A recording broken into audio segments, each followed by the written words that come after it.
Bombe agricole qui éclate sur la pelouse, projectiles qui volent et bagarre en tribune.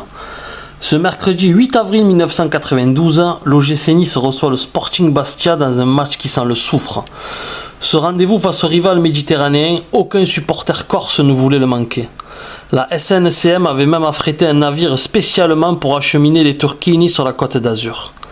Entre les supporters venus de Bastia, du reste de l'île et les étudiants expatriés à Nice, ils sont entre 5 000 et 10 000 massés dans le stade du Ré à soutenir le Sporting Étoile Club Bastia.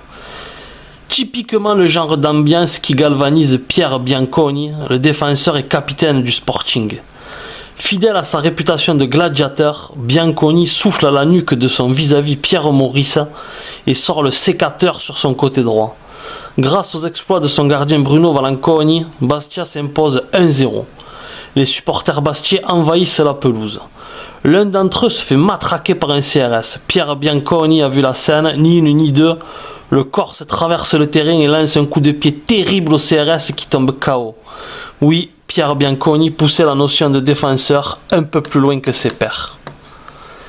Il y aurait tant d'anecdotes folles à raconter sur Pierrot. Le jour où, sous le maillot canois, il se frotte à la star de Toulouse Beto Marsico, lors d'un match amical, gifle l'Argentin, se fait expulser, déchire le carton rouge au nez de l'arbitre avant d'adresser à ce dernier un coup de boule. Le jour où, à la demande des supporters bastiais qui trouvaient qu'un joueur noir de Rodez se prenait pour une tête de mort avec son bandeau dans les cheveux, Bianconi tente d'arracher le bandeau et finit par coucher le joueur en question d'un coup de poing.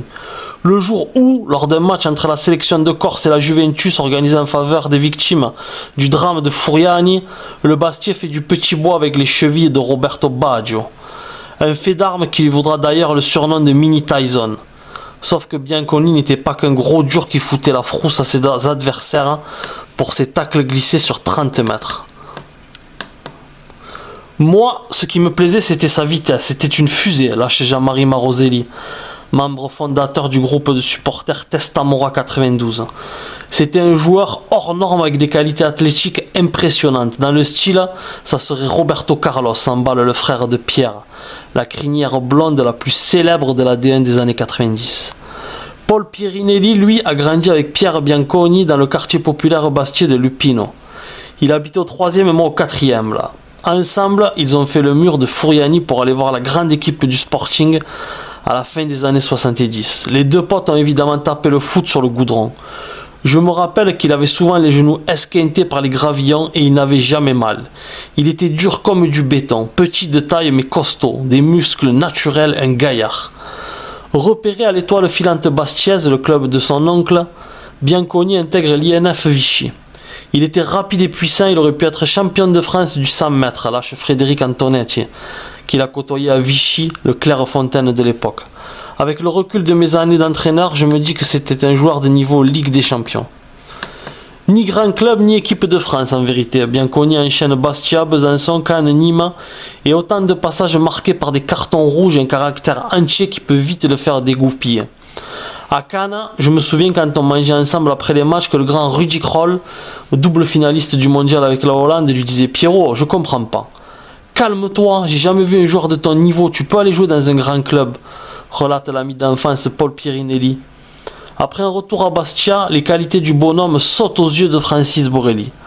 À l'été 87, Bianconi file à Paris. Un an plus tard, une empoignade avec le coach parisien Tomislav Ivic signe la fin de son aventure parisienne. Un gâchis ? Certes, mais Pierre Bianconi a-t-il jamais voulu de cette grande carrière qui lui était promise ? Il ne vivait que pour ses enfants, ses deux filles, c'était sa vie. Des fois, il cherchait l'expulsion, il disait « Ce soir à la 75e, je mets un tacle assassin, je me fais expulser et je peux rentrer 3 jours en Corse », confie un proche. Pierre Bianconi n'a jamais brillé en première division avec le Sporting, mais il reste encore aujourd'hui des drapeaux à son effigie à Furiani. Bastia l'adulait. C'était un taureau sur le terrain, le premier à donner son maillot, son short et ses chaussettes aux supporters à la fin des matchs. Entier, jusqu'au bout. Derrière les coups de sang du gladiateur dans l'arène, ses amis décrivent un homme réservé, pas très à l'aise avec la notoriété, avec le cœur sur la main. Le 5 mai 1992, Pierre Bianconi était l'un des premiers à secourir les victimes quand la tribune nord de Furiani s'est effondrée. Puis, il a pris soin d'aller voir les blessés hospitalisés. Il est resté au club après le drame avant de mettre un terme à sa carrière à l'intersaison 1993. Militant nationaliste revendiqué, il a disparu le 29 décembre 1993 à l'âge de 31 ans. Subitement, sa voiture a été retrouvée sur le port de Bastia quelques jours plus tard, et c'est tout. Sa disparition reste encore aujourd'hui un mystère absolu. Une affaire classée par la justice, mais à Bastia, personne n'a oublié Piero Bianconi.